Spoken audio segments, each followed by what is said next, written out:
Bonjour les Capricornes, bienvenue dans votre guidance relationnelle et sentimentale. On va aller voir ensemble tout de suite les messages pour vous sur ce mois de juin. Alors, qu'est-ce qu'on a?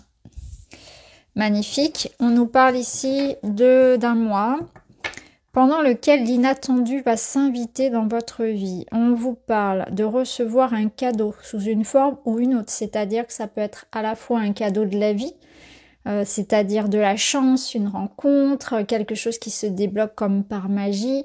C'est obtenir ce que vous désirez le plus profondément. Finalement, c'est ça. C'est un vœu qui s'exauce. Un événement heureux, peut-être quelque chose de beau à fêter. Là, il y a comme un coup de baguette magique sur votre mois de juin qui vous apporte une grande satisfaction. Qu'est-ce qu'on a à côté? On a la douceur et la tendresse. Alors ça peut être en lien, ça peut être deux messages différents. Ce qui est sûr, c'est que ça va être aussi un mois plein de douceur et de tendresse. Alors ça peut être une belle réconciliation, une belle entente, une harmonie qui revient, de l'intimité, un rapprochement, un mois aussi où vous allez vous faire gâter, soit par quelqu'un qui vous aime, qui vous le montre, ou ça peut être la vie de manière générale, mais c'est aussi vous. Vous aurez envie de vous faire plaisir et pourquoi pas vous faire un petit massage, profiter de la vie, voilà, vous détendre, profiter d'être un peu, oui, je pense être un petit peu plus attentif aussi à vos besoins du corps notamment. Parce que c'est souvent ceux qu'on oublie le plus. Donc, je parle pas uniquement de nourriture et de repos, mais vraiment aussi l'idée de plaisir sous toutes ses formes. Donc, douceur, tendresse, peut-être sensualité. Là, c'est un mois qui vous invite à ça, au cocooning, à la tendresse peut-être aussi dans un couple. Ramener un peu plus d'intimité par la douceur, hein, par le contact, par les massages. Par l'idée de passer du temps ensemble, d'avoir des discussions intimes, profondes, d'échanger émotionnellement, intellectuellement sur des sujets que l'on partage, etc. Alors on va aller voir tout ça. On va prendre le Lenormand.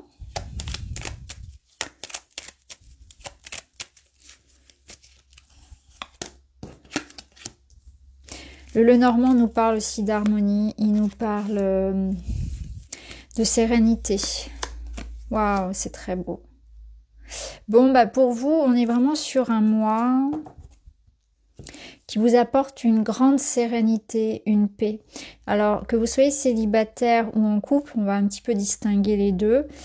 Alors, si vous êtes ici célibataire, on va commencer par vous, eh bien, on voit que vous avez, une personne, alors ça peut être une personne que vous n'avez pas vue depuis longtemps et qui peut aussi appartenir à votre passé, mais en tout cas, vous avez quelqu'un de, comment dire, une personne qui vous aime. C'est peut-être même une amitié, c'est-à-dire que les sentiments ne sont peut-être pas clairement dits, clairement officiels. La relation ne l'est peut-être pas tout à fait encore, mais vous avez pu le ressentir. Donc il peut y avoir une belle amitié amoureuse. Il peut y avoir quelqu'un qui vienne pour vous déclarer des sentiments. Il peut y avoir des échanges, donc une rencontre avec une personne, en tout cas, avec qui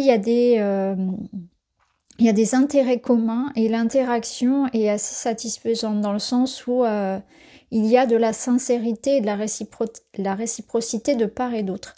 Donc là, on y sent, si vous voulez, quelque chose qui amène des sentiments profonds, réciproques, de l'amour, quelque chose de pur. Donc il y a une amitié pure, il y a des sentiments qui sont partagés, qui sont profonds, et on vous le verbalise. C'est-à-dire que vous recevez des messages. Alors ça peut être ça, hein, en fait, cette surprise, ça peut être effectivement quelqu'un qui vous déclare son amour. Ça peut être avoir des nouvelles de quelqu'un qu'on n'a pas vu depuis longtemps. Ça peut être l'idée qu'on vous demande en mariage.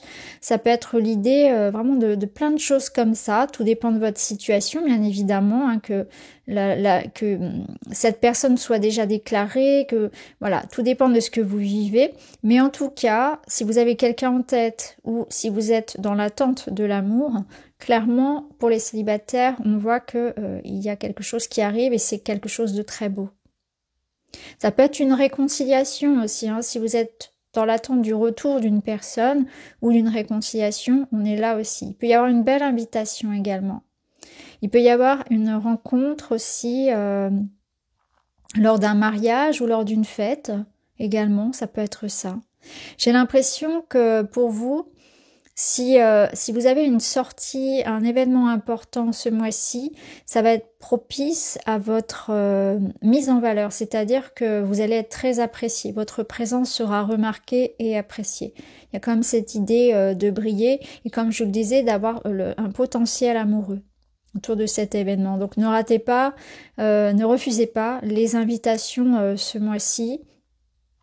Ça peut être également des messages, donc ça peut être des interactions via les applications, via les réseaux également.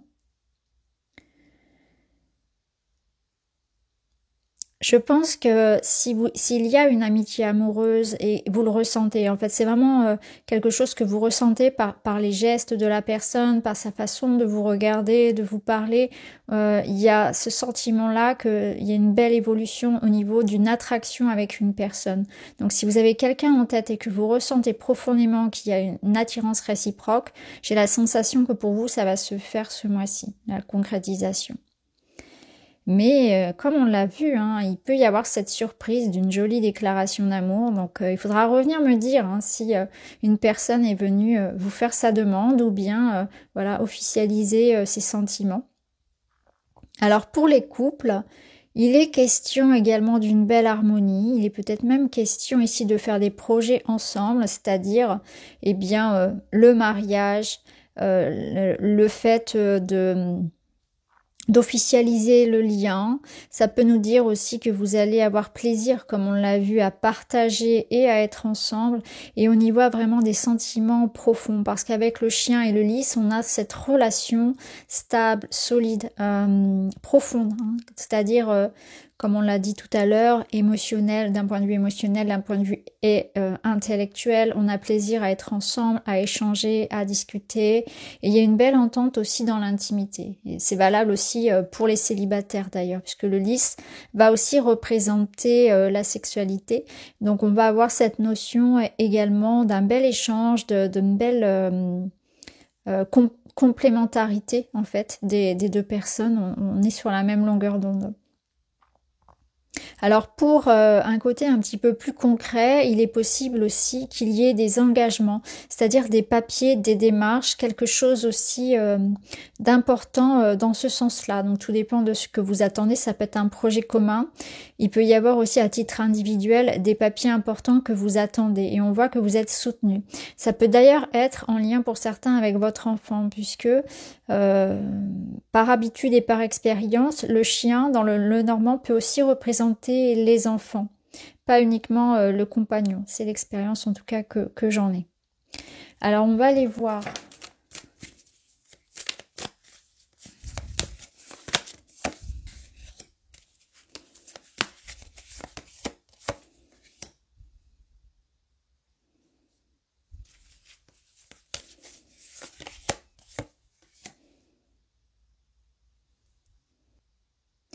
Alors, ici, ce qu'on nous dit avec la carte des signes, c'est que chaque partenaire a sa façon de montrer son amour, son attachement, et c'est souvent source de complications, de quiproquos, parce que pour certains, ça va être uniquement verbal. Je verbalise, voilà. Pour d'autres, ça va être une démonstration plus dans les attitudes, dans le corps, parce que c'est difficile pour ces personnes de dire les choses, donc elles vont avoir des comportements, des regards, des attitudes, des petites attentions qui vont signifier ça. Il y a aussi d'autres qui vont avoir tendance à prendre soin des autres. C'est ce qu'on appelle le langage amoureux et il va être différent pour chacun. Donc peut-être que c'est intéressant de ne pas juger et d'être dans l'ouverture par rapport à ça, de ne pas reprocher par exemple au partenaire de ne pas montrer et prouver son amour parce que c'est pas parce qu'il ne le fait pas comme nous que il ne le fait pas. Donc ça va être important d'observer. Chacun a son langage amoureux, il faut respecter ça. Donc ça peut être juste cette notion de voilà observer, comprendre, se mettre à la place de l'autre pour voir comment il ou elle montre son amour, son attachement. Il y en a tellement de façons différentes pour le faire finalement. Il en existe tellement. Et donc c'est vraiment s'en tenir à ça, pas forcément, d'ailleurs c'est pas forcément les paroles qui comptent, ce sont plutôt les actes et les comportements, donc s'en tenir à ça. Donc pas forcément être dans l'idée de toujours vouloir qu'on dise, voilà, mais c'est surtout cette idée de voir au travers des signes ce que cette personne finalement veut vous dire. Et ça peut être valable notamment dans la relation amicale, amoureuse, où il peut y avoir cette notion d'indice quelque part. Cette personne, elle vous montre par ses gestes, par ses attitudes, par les sous-entendus qu'elle a envie de construire avec vous, qu'elle a envie de s'investir avec vous, de faire des projets d'avenir.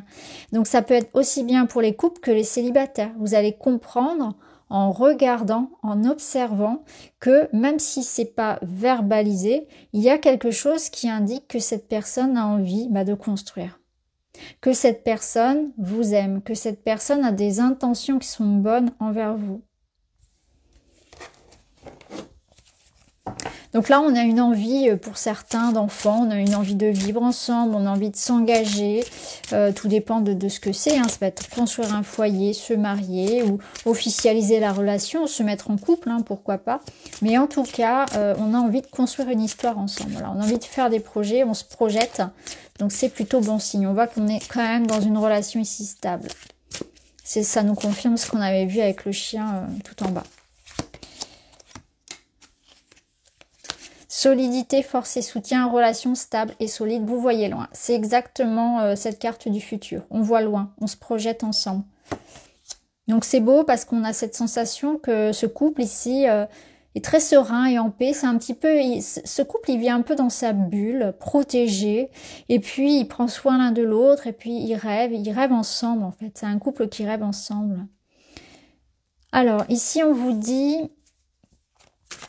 que votre âme vous parle, que votre âme vous envoie quelques petits messages qu'il est important de bien recevoir. Voilà. Et que quelque part, quand on a des doutes, c'est qu'il n'y a plus de doute. Comme le veut l'expression, dès qu'il y a un doute, il n'y a plus de doute. Donc peut-être que vous avez des suspicions par rapport à une situation et on vous dit oui. Ton intuition est juste. C'est important de bien le percevoir parce que ça vient comme un éclair en fait. C'est vraiment très bref, très rapide. Ça sort de nulle part. C'est très volatile quelque part cette intuition. Parce qu'après, il y a souvent le mental qui reprend le dessus. Avec les peurs. Et on termine avec, waouh, retrouvailles, réconciliation, ce n'est qu'un passage à vide, tendresse retrouvée. Bon, pour vous, c'est le retour clair, net de la tendresse. Si jamais elle avait disparu de votre vie ce mois de juin, vous permet de la retrouver, que ce soit seule ou avec une autre personne. Retrouvailles, réconciliation avec quelqu'un, avec la vie. On avait vu ce retour d'une personne, c'est l'intimité, le rapprochement. Alors peut-être que vous avez passé effectivement, ou vous allez passer un léger passage à vide, mais en tout cas, ça ne va pas durer et c'est ce qu'on vous confirme ici.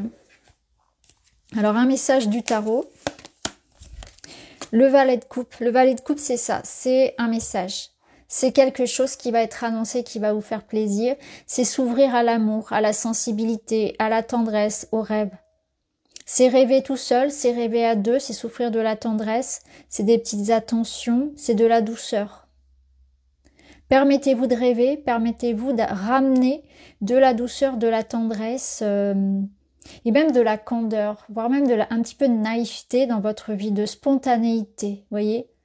Redevenir un enfant. Vous savez, c'est quand on retombe amoureux, même grand, même adulte, même à 60 ans, quand on retombe amoureux comme ça. Et vous voyez, c'est redevenir des amoureux comme quand on a 15 ans, en fait, quand c'est tout innocent, en fait. C'est retrouver cette énergie-là, les petits papillons, les petites étoiles, tout ça. Retrouver ça, cette énergie qui fait du bien, en fait. Alors, un autre message. Alors, le valet de coupe, je vais quand même le préciser parce que ça parlera à certains couples, je pense, parce qu'on avait quand même cette notion-là. Ça peut être aussi un projet d'enfant, hein. Ça peut être une grossesse qui est annoncée ou un projet d'enfant également. En tout cas, il est très inspirant, hein. Il apporte vraiment beaucoup de douceur sur votre mois de juin. Qu'est-ce qu'on a ici? La résignation, hein, on lâche rien. On lâche rien. Ici, ça vous dit aussi, alors on se décourage pas hein, si on vit une étape difficile, que ce soit dans le célibat ou parce que le couple a connu des hauts et des bas, ou parce qu'on se bat pour, voilà, pour construire le futur ensemble. Tout dépend de votre situation, bien évidemment. La vie n'est pas rose, on le sait bien. Donc même si ça semble être très stable et solide dans votre couple, il est fort probable qu'il y ait quand même voilà, des aléas de la vie, ce qui est normal. Ici, donc tenez bon, mais on vous dit aussi que c'est important de ne plus être en lutte, c'est-à-dire de vous permettre de vous détendre, de lâcher, vous voyez, de baisser la garde pour profiter dans cet état de un petit peu de vulnérabilité, de vous ouvrir. Je pense qu'on vous invite à ouvrir votre cœur, à parler et à redevenir un ado amoureux. Vous voyez ce que je veux dire, à être sans toutes les armures que votre expérience de vie a pu vous mettre. Redevenez innocent, redevenez un adolescent sur ce mois de juin. Alors on termine avec un petit message. Je suis l'ombre et la lumière. Je choisis d'honorer mes forces et mes faiblesses car elles font partie intégrante de mon être. J'accepte de leur porter toute l'attention qu'elles méritent afin de m'épanouir et me construire sereinement. Je suis l'ombre et la lumière, c'est que j'accepte en fait mes parts d'ombre. Il y a une notion en fait d'être très objectif et lucide envers soi, donc peut-être qu'il y a certaines petites résistances, peut-être qu'on est aussi dans le fait d'admettre quelque part sa part de responsabilité dans ce qui vient, dans son couple, mais aussi dans sa vie de manière générale. Et on est aussi dans un mois où on est moins exigeant envers soi. Donc je ressens vraiment pour vous cette notion au mois de juin vraiment de se lâcher. Je me lâche, j'ai envie de profiter et quelque part je m'abandonne à la douceur et à l'amour, mais y compris de moi-même déjà. Je suis moins exigeant, moins dur. Voilà pour vous les Capricornes, j'espère que ça vous parle. Je vous embrasse et je vous dis à très vite.